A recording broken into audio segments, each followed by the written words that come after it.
Vous voulez développer un charisme magnétique qui attire naturellement les opportunités et transforme votre quotidien? Vous souhaitez vous protéger de toute énergie négative qui vous entoure? Le docteur Olivier Madelrieux, expert reconnu en hypnose et magnétisme, révèle au grand public les secrets scientifiques du magnétisme personnel. Dans ce webinaire exclusif et gratuit, découvrez comment maîtriser les 4 éléments du magnétisme, amplifier votre énergie vitale, créer une protection énergétique puissante et expérimenter en direct l'exercice de la boule de feu. L'inscription est gratuite et le lien est juste en dessous, en description ou en haut à droite de votre écran. Votre nouvelle vie magnétique commence aujourd'hui. Si je veux recevoir les messages des guides, comme tout le monde veut recevoir actuellement, si je veux que ces messages soient des vrais messages et pas des messages de toutes les influences qui tournent autour de nous et qui racontent justement des trucs sous couvert des guides, hein, des messages des guides. Si je veux que ça soit vraiment vrai, alors moi je dois être vrai. Moi je dois être vrai. Et donc je dois inscrire ma vie dans cette vérité que je prône en disant je suis médium, je suis ceci, je suis cela. Ben alors si je suis ceci, cela, eh ben je le montre au niveau où ça doit être, c'est-à-dire la lumière. Ben on a du travail, je veux dire.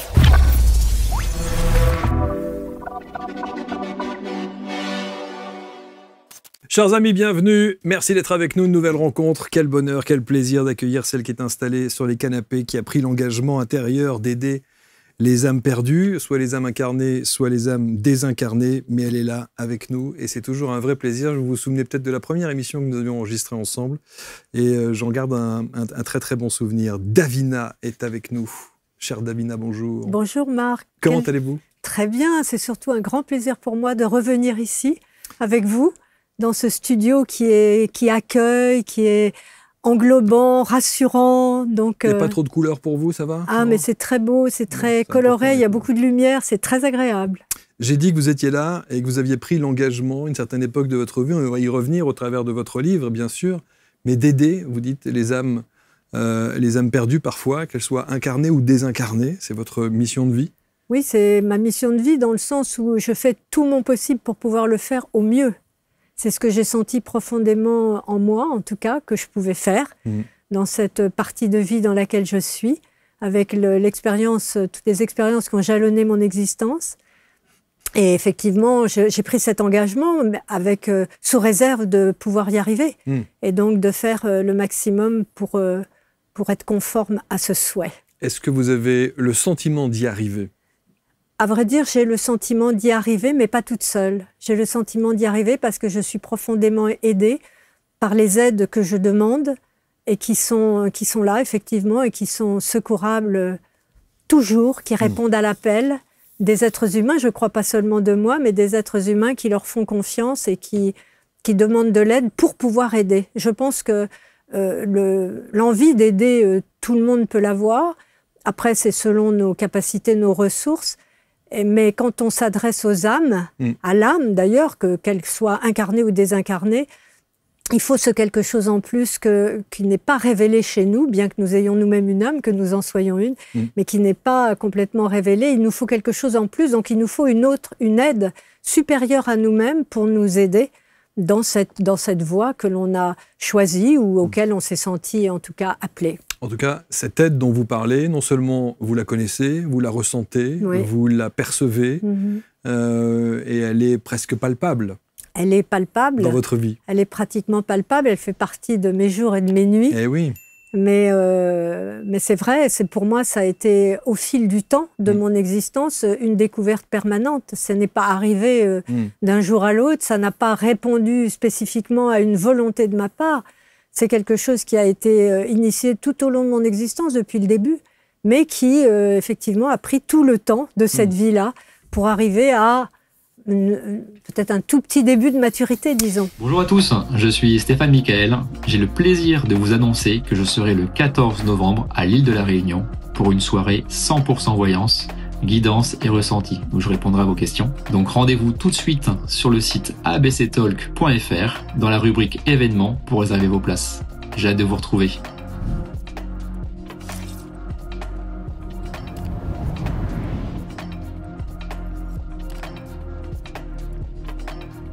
Un nouveau livre donc chez Animae, chez nos amis d'Animae, l'incroyable destin d'une exploratrice de l'âme, nonne, psy et médium. C'est Davina Delors. Bien entendu, on vous connaît. Bien entendu, on connaît une partie de votre histoire. Mais là, on apprend des tas de choses et on va au cœur de ce que vous êtes et ce que vous représentez. Puisqu'on parle de médiumnité, on parle de l'âme, on parle de libération, de pratiques spirituelles, de spiritualité, de psychologie. On parle également de ce fameux quotidien dans ce monastère que vous aimez tant, qui est au fin fond de nulle part, dites-vous, mais qui en même temps est au milieu de tout. Au milieu du monde, oui. Au milieu du monde. Oui. Et c'est fascinant, et on va voir tout cela. J'ai dit tout à l'heure que vous étiez là pour aider ces âmes perdues. Et vous dites, dans une société en crise, la quête spirituelle devient vitale. La joie véritable ne se trouve ni dans la consommation, ni dans le pouvoir, mais dans l'alignement aux valeurs profondes. Oui, je pense que c'est ce que nous avons tous à découvrir, hein, parce que même si on le sait, c'est quand même toujours une découverte à la seconde de nos journées. C'est toujours une découverte, parce que c'est quand même très très difficile, hein.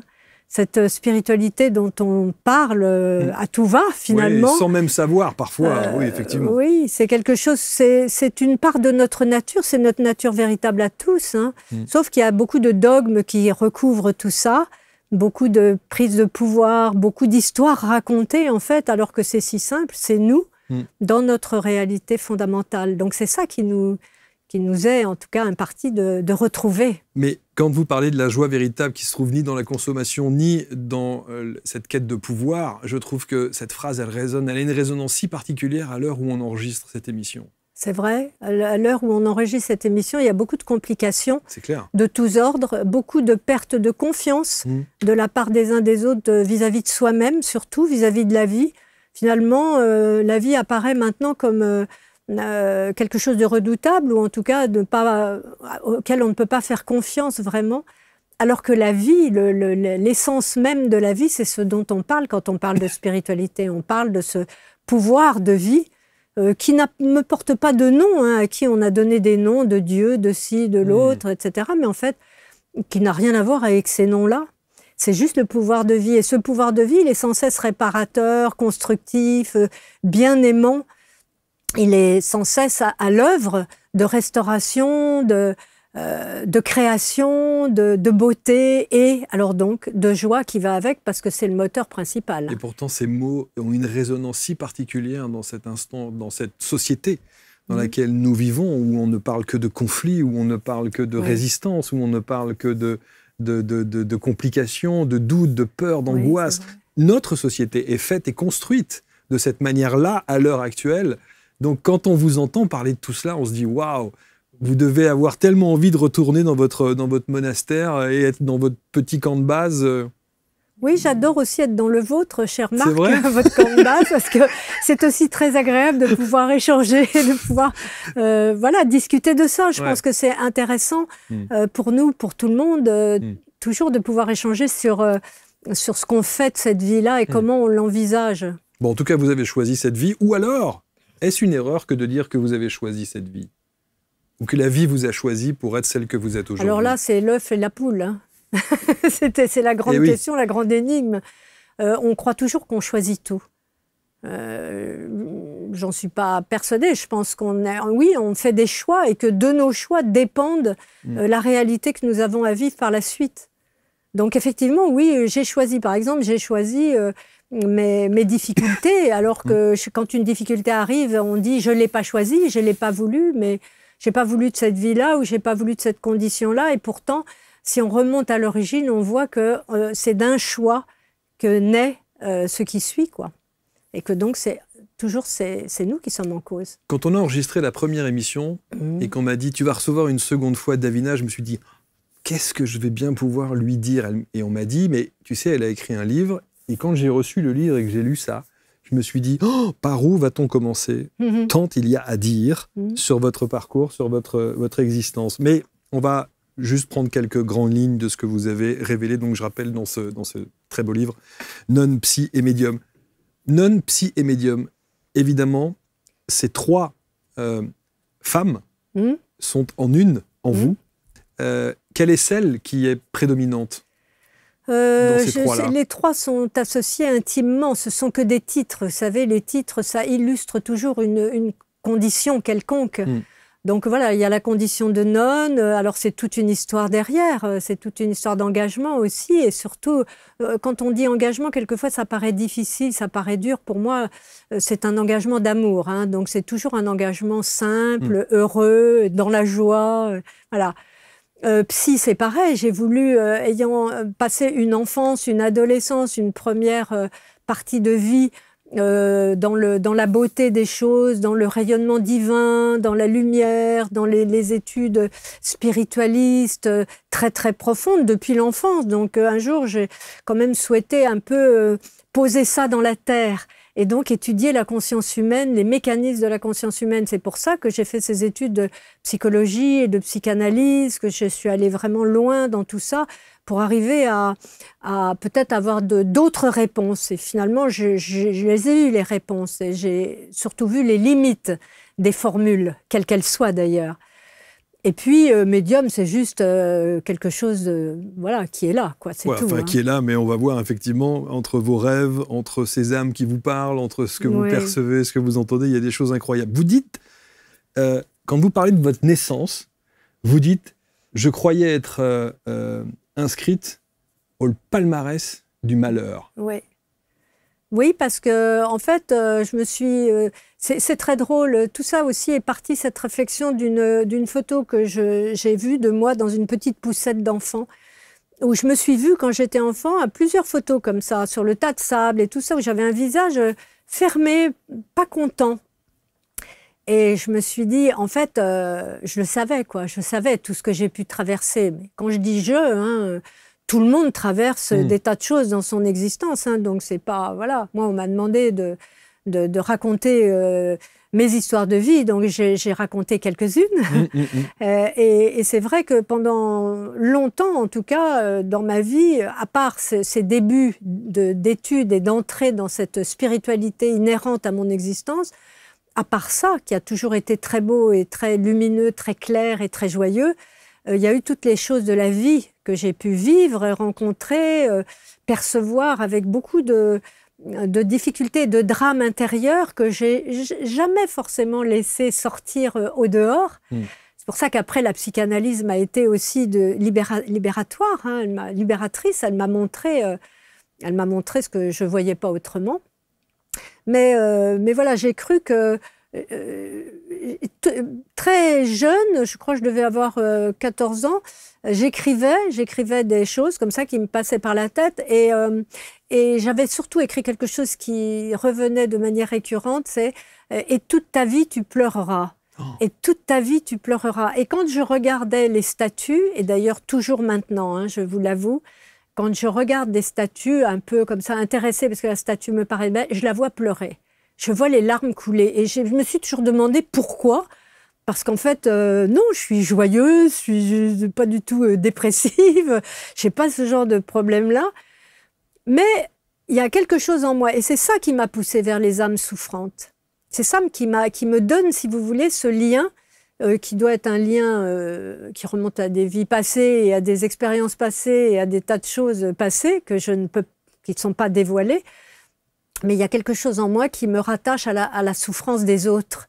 C'est pour ça que j'ai toujours voulu trouver des moyens, selon mes capacités, pour pouvoir être auprès des gens qui souffrent et de leur dire, mais souffrons ensemble, ça fait aussi partie de la vie, et trouvons des moyens ensemble, suivant ce que l'on est les uns les autres, pour en sortir, c'est-à-dire pour voir le côté brillant, beau et constructif de la vie, alors qu'on sait très très bien qu'il y a aussi un côté destructeur, effroyable, etc. Mais ça, c'est notre monde de dualité. De dualité. Vous venez de dire un truc qui, pour la première fois, avec toutes les émissions qu'on a enregistrées, a une résonance chez moi qui est toute particulière lorsque vous vous retrouvez face à une statue. Pour la première fois, je me rends compte que j'ai le même ressenti que vous quand je me trouve face à une statue. Je n'ai pas nécessairement une émotion dite de tristesse, mais je vois dans cette statue mais oui, c'est ça. Mais de moi la aussi, tristesse. C'est ça, j'ai pas une émotion de tristesse, je vois la tristesse. Absolument. Ah, Marc. Mais moi aussi, figurez-vous. Et non, mais c'est incroyable. Et quand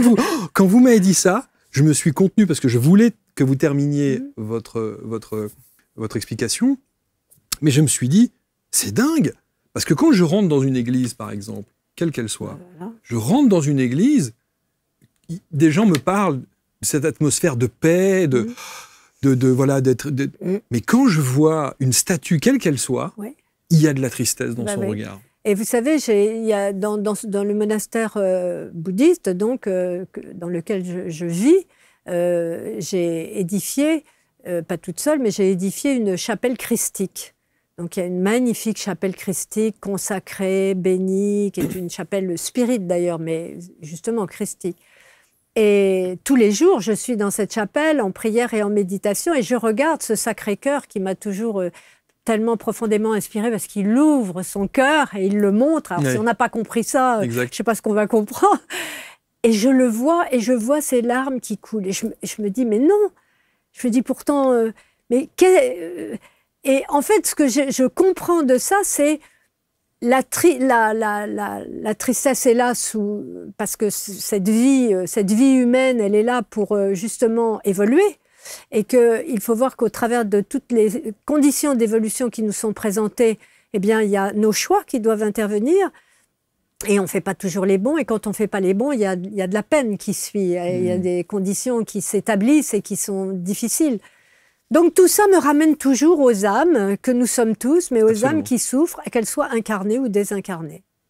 C'est étonnant, c'est incroyable ça.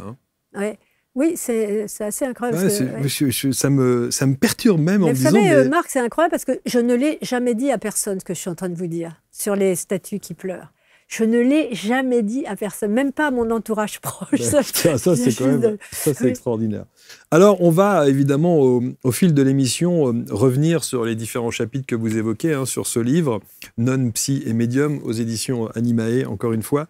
J'en ai relevé quelques-uns. On parlera évidemment du bouddhisme, cette voie d'engagement imprévue. C'est ce que vous dites, parce qu'effectivement, rien n'a l'air d'être écrit, c'est le moins qu'on puisse dire. Vous n'aviez pas pris cette voie-là au départ. On ne va pas revenir sur votre histoire que tout le monde connaît, évidemment.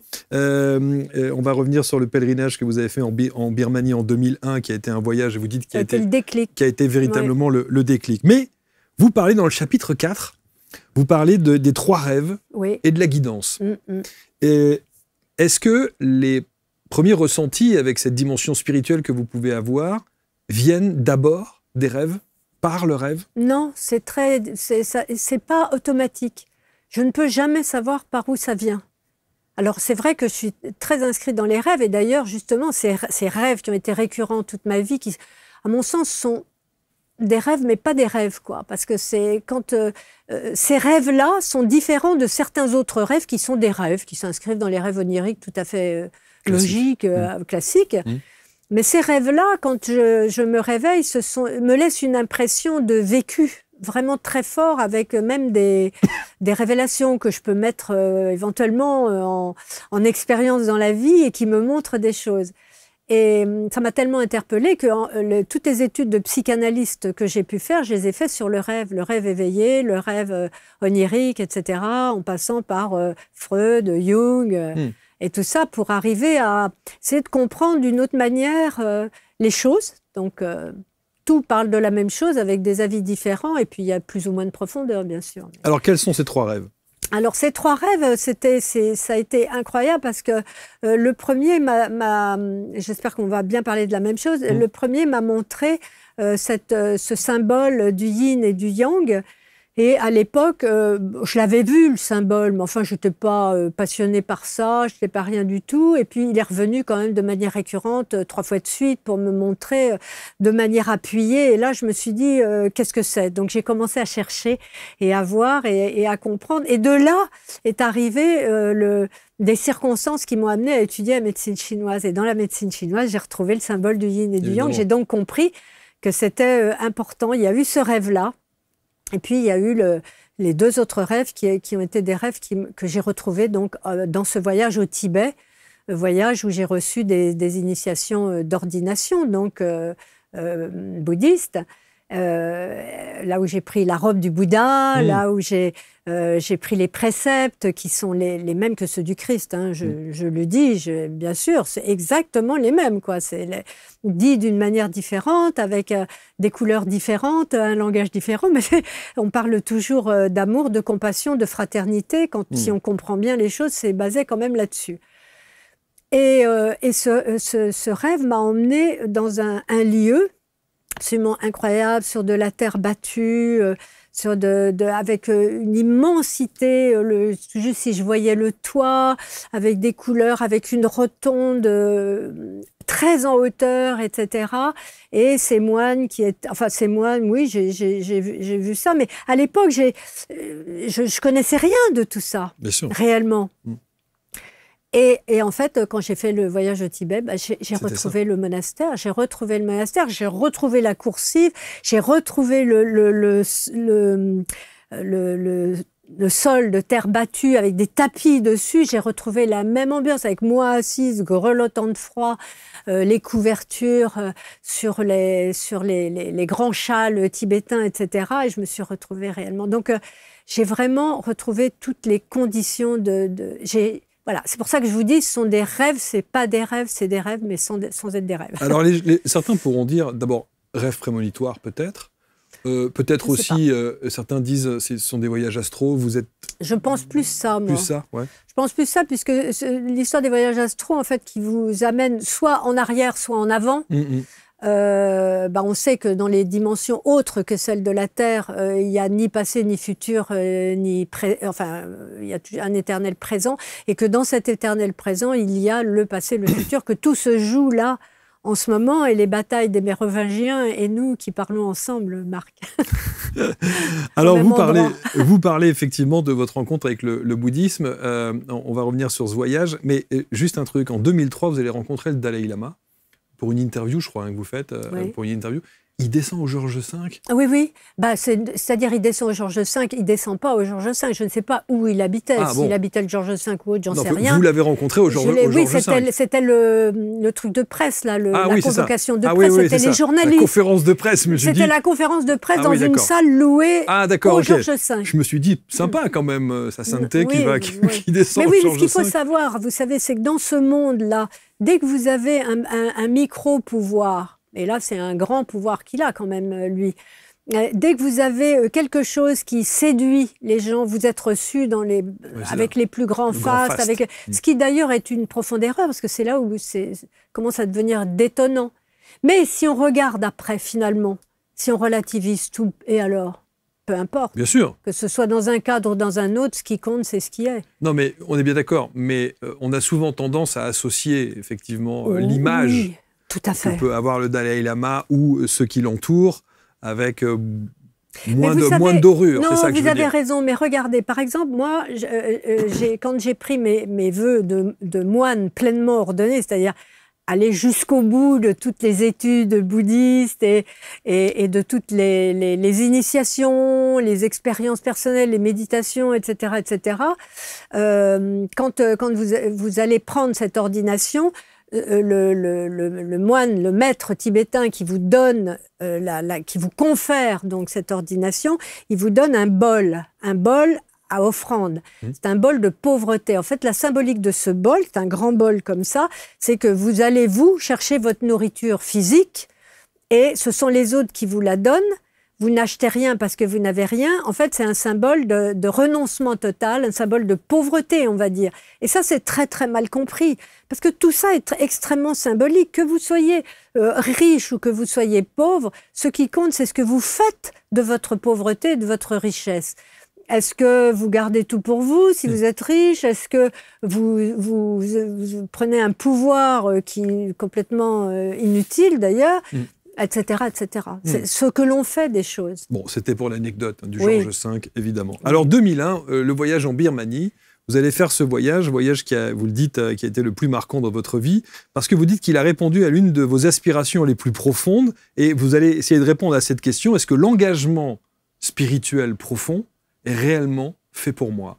Vous vous posez cette question-là. Est-ce que l'engagement spirituel profond dans le bouddhisme est réellement fait pour moi? Parce que l'engagement spirituel profond, il est en moi. C'est pas qu'il est fait pour moi, c'est qu'il est en moi et que rien ne pourra jamais le retirer. Il est en moi depuis ma naissance. Il mourra de ce corps mourra avec cet engagement et je partirai avec cet engagement. Oui. De toute manière, qui restera, qui demeurera et qui continuera sa route. Mais l'engagement bouddhiste, c'est une formalité dans une, disons, c'est une expérience faite sur Terre, voilà.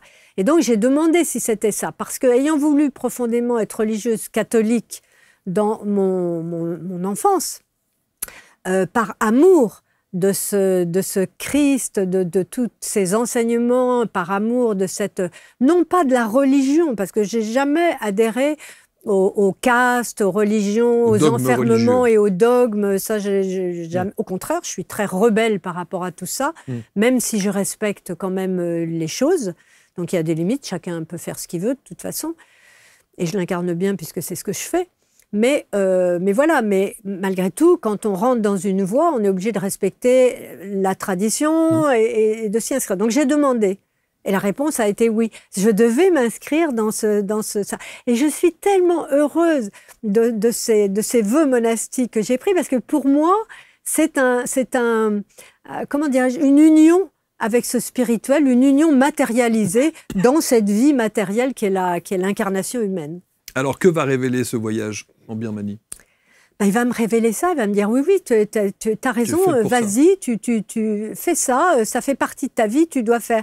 Et j'ai compris plus tard, sous plein de moyens différents qui me sont parvenus, j'ai compris qu'en fait, il y avait quelque chose que je n'avais pas achevé dans une vie passée. Je ne sais pas si c'est la précédente ou celle qui remonte à plus loin, mais je n'avais pas tout terminé avec le Tibet, principalement, et que donc je devais le faire là et que je l'ai fait. Je suis très heureuse de ça, je l'ai fait. Et je garderai jusqu'à la fin de ma vie ces vœux monastiques en respectant cette image-là qui, bien sûr, pour moi, n'est qu'une image du spirituel, puisque le spirituel n'a pas d'image. Il n'est que vibratoire. Donc voilà, mais je respecterai ça avec même les rites qui vont autour parce que voilà, parce que pour moi, c'est beau, ça s'inscrit dans la beauté, la splendeur spirituelle. C'est une manifestation physique de cette splendeur spirituelle, justement. Nonne, psy et médium, vous avez, dans la présentation et dans l'explication de texte de ces 3 titres que vous avez donnés tout à l'heure, vous êtes attardé sur nonne, vous vous êtes attardé sur psy, et vous êtes passé assez vite sur médium. Ah oui, Marc. Or, vous en parlez dans le chapitre 8, vous en parlez très très bien de cette médiumnité, vous dites les expériences spirituelles s'intensifient, vous parlez de vision, d'apparition, de voix de l'au-delà, et vous prenez conscience de votre don de médiumnité. Oui. D'abord, vous appelez ça un don? Je pense que, je ne sais pas si c'est un don de manière péjorative, comme on dit, j'ai un don. Moi, j'ai un don, toi, tu ne l'as pas. Vous voyez, ça, pour ça, non, c'est non. Mais c'est quelque chose qui est donné, en tout cas. C'est quelque chose qui est donné à titre d'expérience aux humains pour pour voir ce qu'ils vont en faire. Et c'est un cadeau spirituel qui peut être empoisonné, comme il peut être révélateur du meilleur. Il a été envahissant pour vous? Ah non, jamais. Jamais. Absolument jamais. C'est quelque chose que j'ai beaucoup de pudeur par rapport à tout ça, parce qu'aujourd'hui, c'est extrêmement exposé, cette médiumnité. On en parle de toutes les manières. C'est sûr. En plus, le monde s'intéresse, bien sûr, parce qu'on est à ce moment-là de la Terre. Les gens se posent des questions et tout ça, mais c'est pris un peu quand même à la légère. Et moi, j'inscris ma vie vraiment pour une part... avec ce monde invisible, pas invisible pour tout le monde, mais j'inscris vraiment ma vie, la direction de ma vie. Ça veut dire que vous l'incarnez. Avec les guides. C'est ça. Et vous pensez que c'est antinomique avec ce qu'on entend à tout va, et même d'ailleurs ici, il y a beaucoup de gens qui se prétendent médiums. Je pense qu'il faut faire très attention à ce qu'on dit, et parce qu'en même temps, on est vu, vous savez, et assisté, et entouré. Et que voilà, il faut faire attention à ce qu'on dit. Il faut moi, j'ai énormément de respect par rapport à tout ça. Alors, c'est vrai que là, j'ai quand même dévoilé beaucoup de choses, mais j'ai toujours... je prends beaucoup de précautions. C'est vrai qu'il y a une connotation quand on parle du mot médium, du titre médium, c'est toujours tout de suite très connoté. Et médium égale souvent, dans les raccourcis que l'on fait, contact défunt. Voilà, c'est ça. Mais c'est au-delà. Non, moi, jamais je n'irai dans une salle pour regarder les photos qui sont présentées et me présenter comme ça en disant j'arrive et bon, il y a bien quelqu'un qui va me parler. Je pense pas être faite pour ça. Je trouve que c'est une mission extraordinaire parce que ça aide tellement de gens qui ont perdu et ça leur redonne un espoir et surtout ça leur montre que la mort n'existe pas, qu'il n'y a pas de frontières. Donc je trouve merveilleuse cette mission de ces médiums qui font ça quand ils le font vraiment et quand c'est vrai. C'est pas toujours le cas, mais quand c'est un vrai médium... Alors votre médiumnité, vous, elle se traduit de quelle manière alors? Elle vous arrive Pardon. De quelle manière? Eh bien, elle est en contact direct, c'est-à-dire elle se présente sous forme de visage, d'apparition, oui, on peut dire, qui se grave partout, dans les murs, dehors, ou sur le sol, ou comme ça, ou sur une page blanche même. Des visages apparaissent, et ces visages sont parlants, ils ont un regard qui parle. Le regard parle, parce que bien sûr, il ne parle pas comme nous, mais ce regard parle et bien sûr, principalement, tout ce que j'ai, ce sont ces regards qui sont désespérés ou qui sont en recherche ou qui sont en colère ou qui sont... mais il y a toujours cette tristesse qui est là et du regret, un non-achèvement, une non-compréhension ou un non-détachement avec la terre, voilà. Donc il n'y a pas de message, en tout cas il n'y a pas d'enseignement, il y a des messages et des enseignements par la suite. Le dessin vient, et quand ça vient, c'est tout de suite et c'est une espèce de quelque chose qu'il faut le faire, quoi. Je sens que là il y a un état indéfinissable qui me fait faire ce dessin que je fais très vite et qui, quand je le regarde après, c'est... Voilà. Pendant longtemps, je sais pas, 3 ans peut-être, je me suis posé la question, mais qu'est-ce que je fais de ça? Et qu'est-ce que je vais en faire? J'en ai des dizaines dans des cartons à dessin. Je me suis dit, mais qu'est-ce que je fais? J'ai pas eu la réponse tout de suite.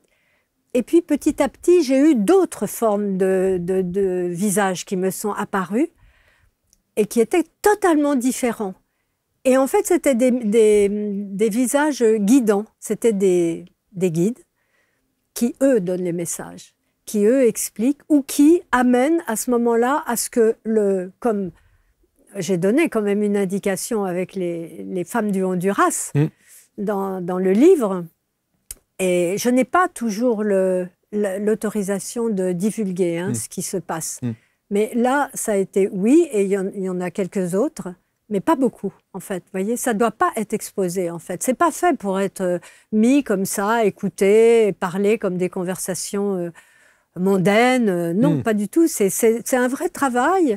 C'est une espèce de rencontre d'âme à âme, une âme, la mienne, qui s'est donc, à la suite de tout ça, mis au service de conscience supérieure à la mienne, bien, bien supérieure, que j'appelle les guides, qui sont en tout cas mes guides, voilà, et qui me montrent, qui m'amènent ces éléments-là pour que je puisse, en tant qu'être humain, communiquer avec ces âmes qui sont restées au niveau vibratoire de l'humain, donc de la Terre, et qui ne peuvent pas communiquer avec des guides supérieurs parce qu'elles sont trop enfermées dans leur histoire, et qu'il faut un être humain pour... C'est une espèce de lien, l'être humain, mais c'est tout. Ce n'est pas l'être humain qui fait le travail, en fait. L'être humain est un lien entre l'âme qui ne s'est pas dégagée de son statut humaine, enfin de vibration humaine de la Terre, qui reste avec ses malheurs, ses histoires, etc., et une vibration qui est bien supérieure, bien lumineuse, à à laquelle l'âme ne peut pas se relier s'il n'y a pas un être humain. Voilà. Jusqu'à en faire des séances, je ne sais pas si on peut faire ça, mais un accompagnement sous forme d'exorcisme? Alors, le mot exorcisme, c'est un mot très... Que vous utilisez. Hein. Oui, parce qu'on est obligé d'utiliser des mots compréhensibles. Donc, bien sûr, je l'utilise, ce mot-là. Il est certain que dès l'instant où on est en contact avec des âmes souffrantes, il y a les âmes souffrantes, les âmes un petit peu perdues, les âmes qui cherchent, les âmes qui se posent des questions, les âmes qui restent plantées là, qui ne savent pas où elles sont, etc. Et puis, il y a les âmes d'autres sphères de conscience qui sont beaucoup plus lourdes, beaucoup plus noires, on va dire. Ce qu'on appelle le bas astral. Oui, mais le bas astral, c'est plein de couches différentes encore. Il y a plein de niveaux. Et donc, il y a des niveaux qui sont des niveaux de... Vraiment que l'on dit de souffrance. C'est-à-dire que ces êtres que l'on qualifie d'entités malveillantes, mauvaises, extrêmement nuisibles, diaboliques, etc., ce sont des âmes souffrantes. Je ne les vois pas comme des trucs qui vont... Alors pour autant, ça peut être très dangereux, voilà. Mais ça, je pense que soit on est aidé et en tout cas initié, ou si pas initié, formé, comme on dit à l'heure actuelle, par des consciences qui sont supérieures à la nôtre et qui nous mettent dans cette capacité de pouvoir rencontrer des âmes très douloureuses.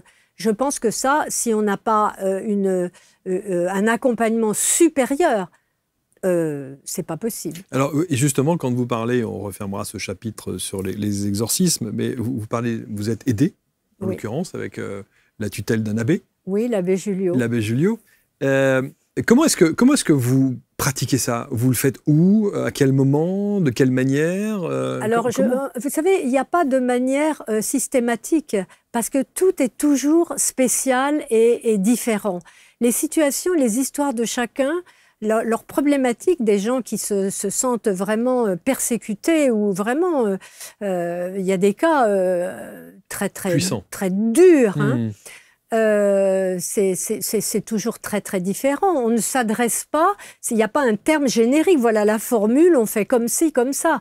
D'où, je disais, les exorcismes qui sont faits, comme on sait qu'ils sont faits, hein, par les prêtres et tout ça, c'est formidable, va des rétro-satanas et tout ça, c'est pas du tout ce que je fais.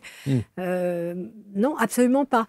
Tout dépend de l'histoire et tout dépend de ce qui m'est donné au moment où je le pratique. C'est ce qui m'est indiqué de faire, de dire même, parce qu'il y a un langage à tenir avec l'âme qui se tient là, qui attend, qui est en général tout à fait, comment dirais-je, arrogante par rapport à ce que cet être humain a la prétention de vouloir faire, disparaître, ou de retirer quelque chose de l'ordre d'une emprise, et de quel droit et de pourquoi, etc. Donc, la seule chose que je peux dire, c'est que le seul dialogue qui puisse exister et qui puisse permettre quelque chose, c'est d'avoir une autorité naturelle, c'est-à-dire une certitude dans le discours, et pas de possibilité de se laisser influencer d'une manière ou d'une autre, parce qu'en général, il y a ça, ces entités-là, elles cherchent un moyen d'influencer, et donc elles vont trouver des moyens très subtils qui peuvent même aller dans le sens de valoriser l'ego, etc., etc. Donc il faut une autorité naturelle qui a bien compris ce qu'était l'ego et qui le remet à sa place, et qui donc ne s'en occupe pas dans ces cas-là. Et une foi inconditionnelle dans le soutien, l'aide, et une ouverture du cœur. Vous voyez, c'est pas du tout je te jette, va-t'en, etc. Ouais. C'est une ouverture du cœur qui montre cette ouverture du cœur, mais qui en même temps montre l'erreur qui est faite là, l'erreur pour donc l'entité qui fait ce qu'elle fait, et que voilà. Mais sauf que c'est à chaque fois différent. Vous aimez? J'aime passionnément les âmes, et j'aime passionnément les âmes. Qu'elles soient d'ailleurs vivantes ou vivantes sur un autre plan. J'aime les âmes parce que pour moi, une âme n'est pas une individualité. Nos incarnations, oui, montrent que nous sommes des individualités, mais en fait, nous sommes l'âme. Donc, il n'y a pas de différence entre nous. Donc, ça veut dire que même le pire, nous sommes aussi capables de ce pire. Nous l'avons été dans des vies antérieures. Installer un discours sur un mode de compréhension est le seul moyen de se sortir des difficultés. Mais il doit y avoir quelque chose qui se passe dans le cœur spirituel et jamais dans le cœur émotionnel. Et c'est là toute la différence. Oui, c'est là toute la différence. Alors, évidemment, quand on parle de médiumnité, quand on parle de tous ces sujets, on en revient aussi souvent à parler des EMI.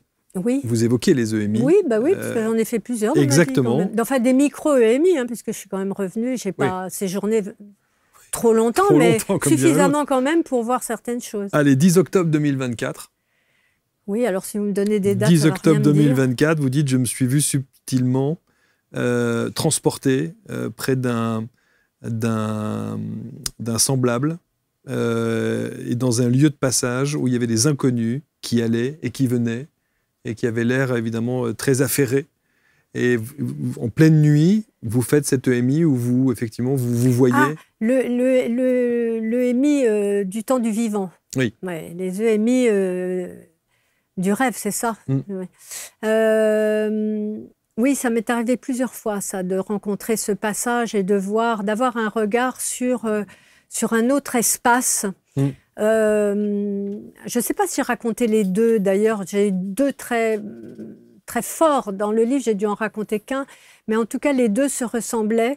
Celui où vous êtes transporté dans un paysage absolument magnifique, dans un endroit... où il y a la mer, oui, un endroit de sable absolument. avec des maisons, c'est oui, ça? Voilà, oui, c'est ça. Ouais.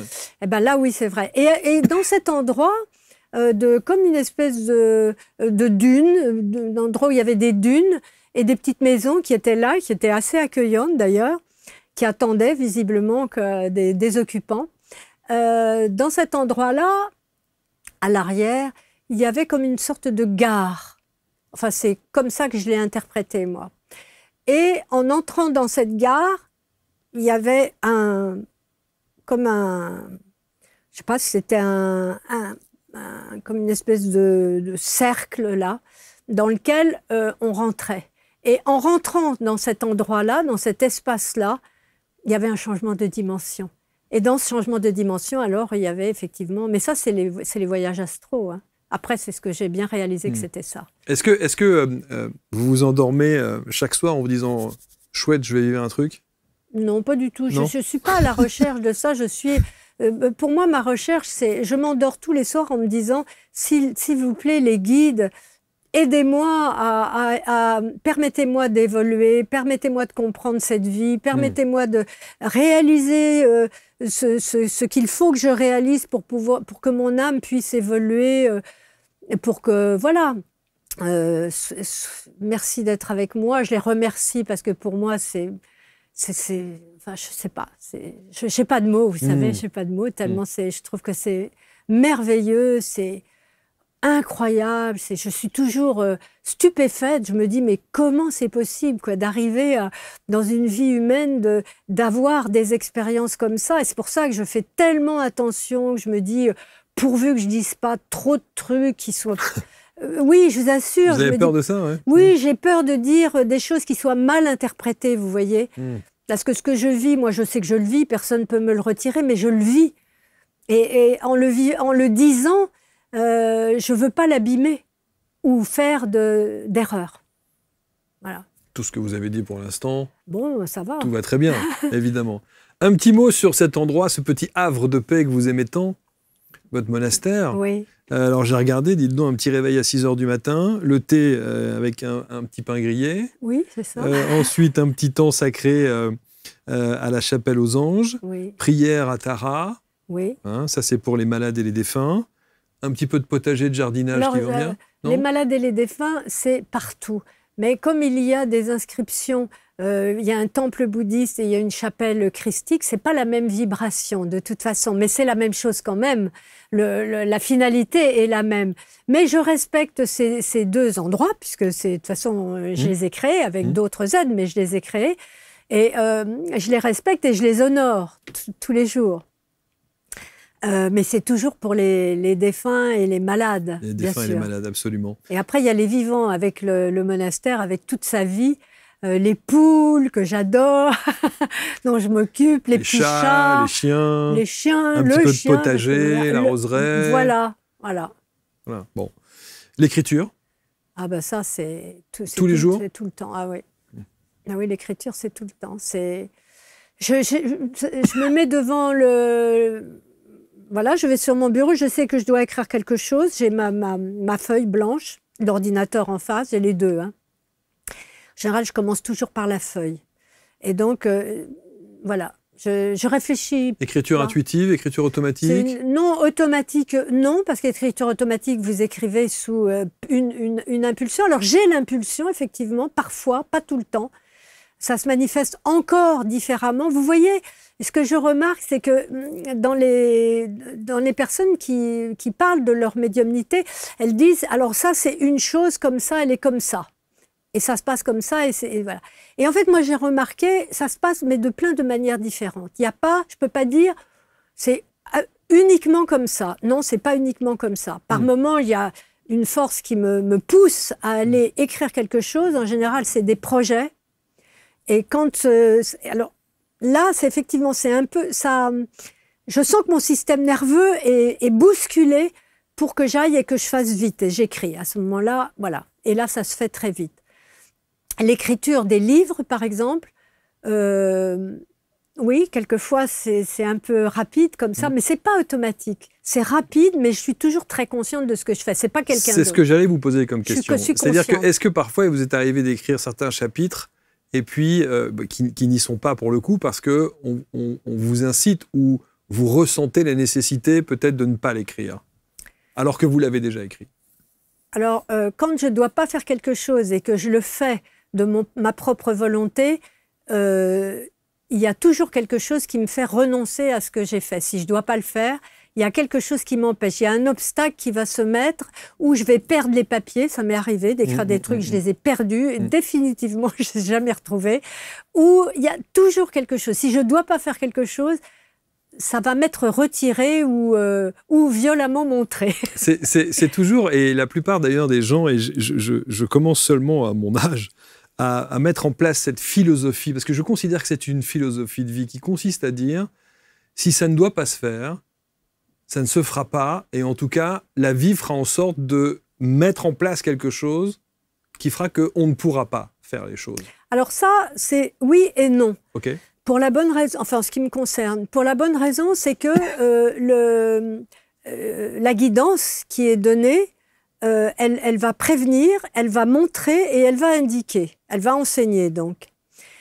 Si nous, qui avons reçu cette guidance, avec notre volonté, nous voulons faire quand même autrement, il peut arriver qu'il y ait des obstacles, comme c'est ce qu'on est en train de dire, et qu'à ce moment-là, ça ne puisse pas se faire. Mais si on insiste vraiment quand même et qu'on veut le faire, ça va nous être laissé faire. Ça va être notre expérience. On a quand même toujours le fin mot de ce que l'on veut faire. Et on va faire cette expérience et on se rendra compte que non, il ne fallait pas le faire. Prenons l'exemple de ce que vous avez écrit. Vous perdez les documents. Oui. Si vous les aviez retrouvés, est-ce que vous les auriez publiés? Ah non, à ce moi si je les perds... Mais vous les retrouvez après? Je les retrouve après, mais je les ai perdus, donc je considère que si je les ai perdus, c'est que ça veut dire quelque chose. Donc je me méfie. Quelque chose. Ok. Ça, c'est intéressant. Oui. C'est intéressant. Oui. Non, je ne vais pas. De toute façon, au fil du temps, parce que ça n'a pas toujours été comme ça quand même, hein, j'ai toujours une bonne force de caractère, donc en général, je conduis ma vie, hein, personne ne la conduit pour moi. Mais maintenant, réellement, ce que je reçois est si beau, si puissant et si vrai, je vais vous dire que, oui, maintenant je suis cette guidance.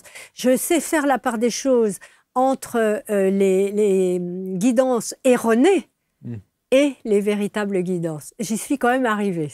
Bravo.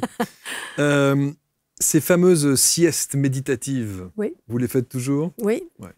Oui, je l'ai fait. C'est là que vous récupérez bon nombre d'informations, de messages, de vécus. Là, il se passe beaucoup de choses. J'imagine. À quelle heure vous faites les petites siestes méditatives? Je n'ai pas d'heure, mais en général, c'est après le déjeuner. Après le déjeuner, bien sûr. C'est après le déjeuner. Combien de temps? Oh, une demi-heure. Une petite demi-heure. Oui, en général.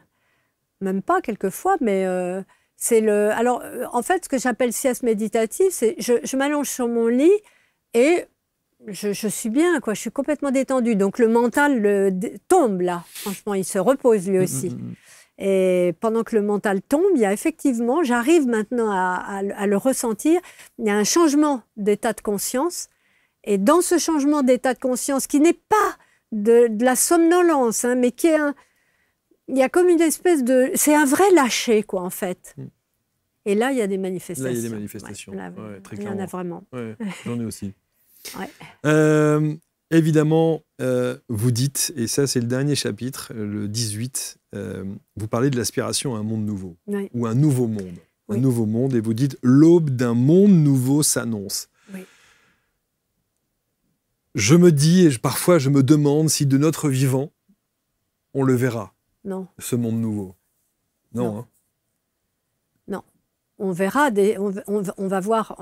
Ça va, une évolution. Il y a des tas de choses d'ailleurs. Le fait que vous soyez là et que vous fassiez la promotion de ces rencontres permanentes que vous faites, c'est ça, l'aube. On est à l'aube. Vous avez cette impulsion de le faire parce que voilà, vous êtes un acteur de ce nouveau monde. Toutes les personnes qui actuellement aussi font ces recherches dans le monde spirituel, parce que ça sera un monde spirituel, comme il a d'ailleurs été dit, hein. Ça sera vraiment mais un monde spirituel comme les gens ne savent pas ce que c'est que ce spirituel qui vient. Ils n'ont absolument aucune idée. Hein. Pour eux, ils en sont restés à je promène mon bâton de sauge et je me mets une statue, une petite photo de sainte, je ne sais pas qui, et là, ça va le faire. Hein. Ça, c'est... Non, c'est pas ça, la protection. Ah oui, c'est de la superstition. C'est de la superstition. Ça ne marche pas comme ça du tout, du tout, du tout. Qu'est-ce que la vraie... Enfin, j'allais dire la vraie spiritualité, c'est peut-être pas le bon terme. Qui peut le dire. Bah oui. Qui peut le dire. Après, en tout cas, quelle est la spiritualité qui vous semble la plus... C'est l'élévation de conscience vers plus haut que nous, plus pur, plus beau que nous. Mais ceux qui font ça, pardonnez-moi, mais ceux qui font ça... Bah, c'est les prémices. Peuvent vous dire, mais moi, je suis dans cette élévation de conscience. Oui, chacun pense qu'il est toujours au summum de sa réalisation. Avec je veux dire, tout le monde pense... Oui, tambour, que je pratique aussi. Ouais. Donc, tout le monde se dit, ça y est, j'y suis, je suis dans l'éveil. Pour l'être humain, il faut que l'être humain soit trompé par son ego pour qu'il ose avancer. Vous voyez, c'est très controversé, mais il faut qu'il y ait ça aussi. C'est très bien, mais pour autant, ça ne marche pas. C'est pas ça.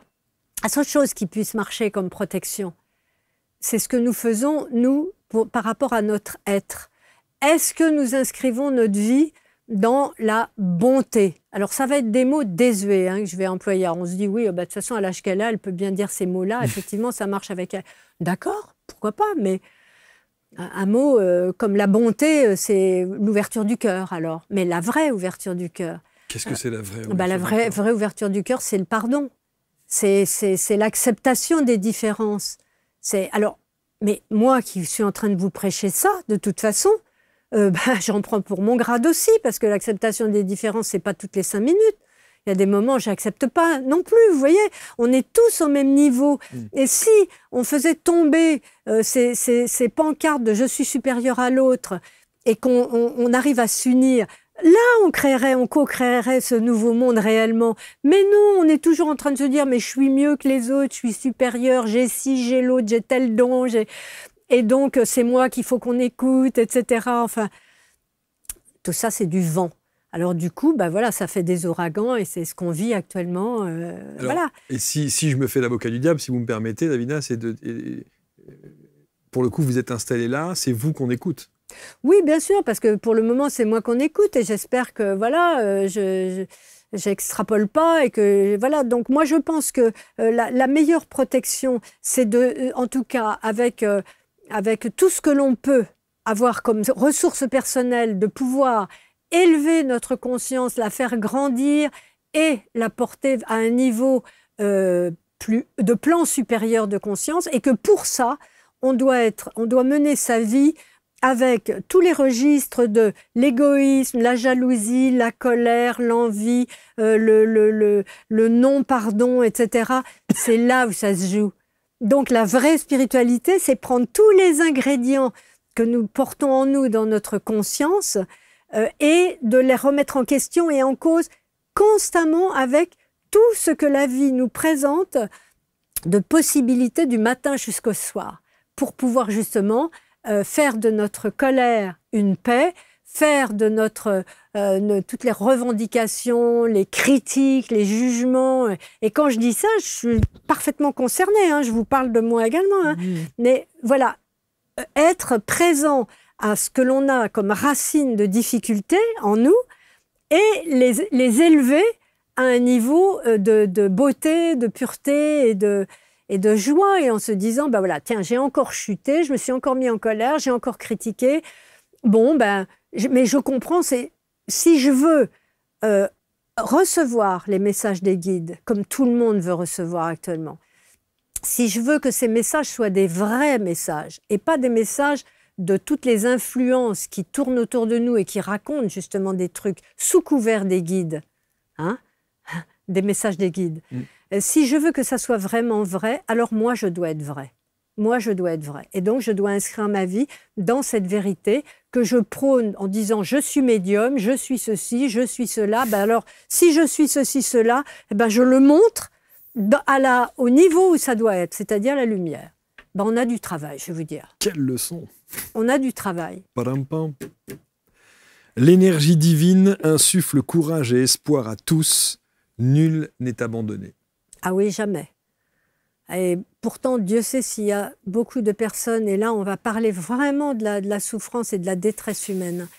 Combien de personnes, et combien on peut le comprendre, qui sont dans des situations de malheur avec leur corps, qui vivent des maladies épouvantables, très éprouvantes.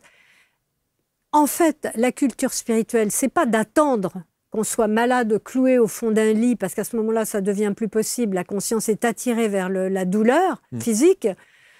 Mais c'est quand on est en forme. C'est quand on a tous les moyens. Enfin, nous, ici, normalement, on devrait être dans un pays où, voilà, c'est un beau pays, ça devrait être bien, ça devrait être content de ce qu'on a, des choses que... voilà, regardez, ici, on est dans ce studio, soyons heureux de ça. Et moi qui suis reçu, et vous qui recevez, on est heureux. Vous vous rendez compte, c'est un cadeau par rapport à toutes les souffrances qu'il y a. Donc, je pense que, voilà, pour cultiver cette joie d'exister, il ne faut pas attendre d'être trop malheureux, parce que là, ça devient difficile et on a besoin d'aide. Vous êtes heureuse? Moi, je suis merveilleusement heureuse, je peux vous le dire. Avec tout ce que ça comporte, de larmes aussi. Parce que vous avez vos poules, vous avez vos chats, vous avez vos chiens. Bon, j'ai surtout mes guides. Et vous avez surtout vos guides, évidemment. L'incroyable destin d'une exploratrice de l'âme aux éditions Animae. C'est Davina Delors, évidemment. C'est un vrai bonheur. Il y aura un tome 2. Je ne sais pas, on verra si les guides le souhaitent, oui. Ce soir, vous allez rentrer chez vous et en vous couchant, je suis sûr que vous aurez la réponse. Bravo, merci. Vous me tenez au courant. D'accord, s'il vous plaît. C'est promis. Lisez, on vous met autour de la vidéo le lien pour que vous puissiez vous procurer ça. Merci infiniment, David. Merci vous. Marc. Vous aussi, vous êtes précieux. Et merci pour tout ce que vous apportez, cet éclairage également. Et puis, j'allais dire, les expressions. Alors, c'est une expression qui est un peu étrange peut-être, mais quand on dit remettre un peu l'église au milieu du village, c'est que vous remettez cette église très souvent au milieu du village avec les points sur les i en disant « Attendez, c'est facile de se dire, moi je suis un être spirituel. » On entend ça souvent. Hein. Oui. Moi, je suis un être spirituel. Non, mais ça, il faut arrêter avec tout ça. Ça doit vous faire rire, ça. Franchement, il faut arrêter. Ah oui. Vous savez, quand vous dites « Oui, mais alors, est-ce que vous recevez des messages, etc. » Je vous dis « Oui, je reçois des messages. » Et les messages que je reçois, je peux vous dire, ils m'ont remis drôlement en question et en cause. En place. En place. Ils m'ont montré mes défauts, tout ce que je faisais qui allait à l'encontre. Et pourtant, je pensais, quand même, j'ai un bagage, quand même, j'ai appris beaucoup de choses, j'ai roulé ma bosse vraiment dans les contrées spirituelles que je souhaitais, quoi. J'ai acquis des trucs. Les guides m'ont tout descendu. Ils m'ont tout descendu. Il n'y a pas si longtemps que ça. Donc c'est pour ça, c'est assez frais, ce que je vous dis. Mais ils m'ont montré, ils m'ont dit, mais attends, mais et là, et là, et là. Et en fait, ça voulait dire, mais si tu veux vraiment des messages authentiques, si tu veux apporter, par exemple, à telle personne qui vient et qui, elle, a tellement de souffrance qu'elle est voilée par la souffrance, c'est obscurci son esprit. Si tu veux pouvoir ouvrir une petite fenêtre, quelque chose, éclairer, donner un éclairage, mais éclaire-toi d'abord, éclaire-toi d'abord. Et pour t'éclairer, commence par supprimer les colères, les critiques, les jugements, les ceci, les cela, trop d'agitation mentale et surtout, beaucoup trop de confusion avec l'ego. Tu te prends pour qui? Voilà. Vous dansez la vie? Je danse la vie et je la danserai toujours. J'ai toujours dit, ici, dans l'au-delà ou dans une prochaine vie, je danserai la toujours. vie. Mais vous dansez toujours ou pas? Et je danse dans ma tête maintenant. Oui, d'accord. Bon, magnifique. Et c'est beaucoup plus léger qu'avant. Hein. J'imagine. Forcément, je m'envole. Merci Dalila. Merci Marc. Merci infiniment. Passionnant comme toujours. Vous allez commenter avec bienveillance. Je sais que ça va l'être. Dites-nous ce que vous en pensez. Lisez cet ouvrage aux éditions Animae et on se retrouve quant à nous très vite pour une prochaine rencontre. Merci à tous.